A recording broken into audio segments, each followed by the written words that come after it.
Darwin revealed that all species have evolved over time to best exploit the conditions in which they live.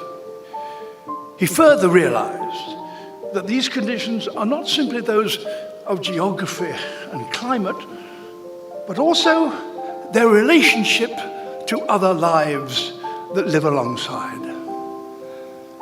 From the delicate codependencies of bees and orchids to the dramatic connection between cheetah and gazelle, all life on Earth is both product and contributor to its place in space and time. This complex web of life, of which we are a part, has been millennia in the making. Whilst Darwin's insights explain how this web came about, over 200 years later, we are still only beginning to understand its interconnections and which of these connections are the most vital. Yet we do know for certain is that these connections can break. From the dinosaurs to my right, to other spectacular fossils on my left, we have all tonight been within touching distance of astonishing fragments of ecosystems long gone. As far as we know, there have been 5 major extinction events on our planet. Events caused by changes so severe that many species simply can't adapt and, as such, die out. Right now, we are in the midst of the Earth's 6th mass extinction, one every bit as profound and far-reaching as that which wiped out the dinosaurs. It's almost impossible to grasp as we go about our lives that the rest of life on Earth is experiencing destruction on the scale of that wrought by a colossal asteroid collision. But consider these facts. 96% of the mass of mammals on our planet today are us and the livestock that we've domesticated.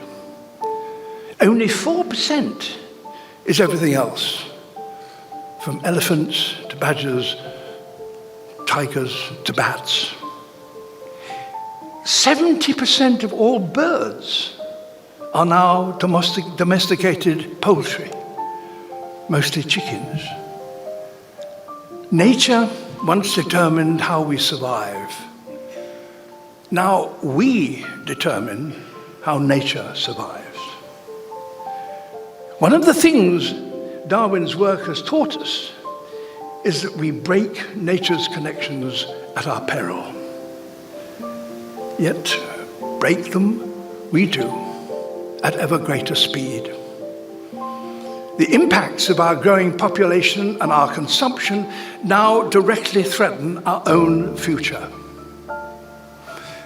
The blue whale can give us inspiration. Just 30 years ago, most whale species, including the blue whale, were heading towards extinction. A public outcry led to a global agreement to protect whales, and now most populations are recovering. We've subsequently learned how important whales are to the entire ocean system, including the fish that we eat. So saving these majestic creatures actually benefits us as well. What we did to save the whales, we must now do for all nature. And that is a communications challenge as much as it is a scientific one. The 8-part Our Planet series aims to reach 1 billion people around the world. It celebrates the species and habitats that still remain and reveals what must be protected to ensure both people and nature thrive. I've always believed that few people will protect the natural world if they don't first love and understand it. The natural world is not just nice to have. It fundamentally matters to each and every one of us. This has been a true labour of love for hundreds of filmmakers, cinematographers, conservationists, editors, musicians, production and teams, all of whom have brought their best work to this most important story that there is. A story that could not be more universal or more timely. The ability to tell that story in almost every country on earth at the same time via Netflix brings the possibility of an unprecedented global understanding of the one place that we all call home.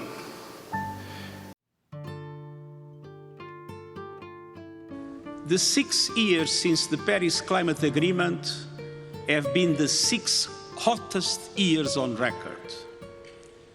Our addiction to fossil fuels is pushing humanity to the brink. We face a stark choice. Either we stop it or it stops us. And it's time to say, enough. Enough of brutalizing biodiversity. Enough of killing ourselves with carbon. Enough of treating nature like a toilet. Enough of burning and drilling and mining our way deeper. We are digging our own graves. Our planet is changing before our eyes, from the ocean depths to mountain tops, from melting glaciers to relentless extreme weather events. Sea level rise is double the rate it was 30 years ago. Oceans are hotter than ever and getting warmer faster. Parts of the Amazon rainforest now emit more carbon than they absorb. Recent climate action announcements might give the impression that we are on track to turn things around. This is an illusion. The last published report on national determined contributions showed that they would still condemn the world to a calamitous 2.7-degree increase. And even if the recent pledges were clear and credible, and there are serious questions about some of them, we are still careening towards climate catastrophe. The sirens are sounding. Our planet is talking to us and telling us something. And so are people everywhere. Climate action tops the list of people's concerns across countries, age, and gender. We must listen, and we must act, and we must choose wisely. On behalf of these and future generations, I urge you, choose ambition, choose solidarity, choose to safeguard our future and save humanity, and I thank you.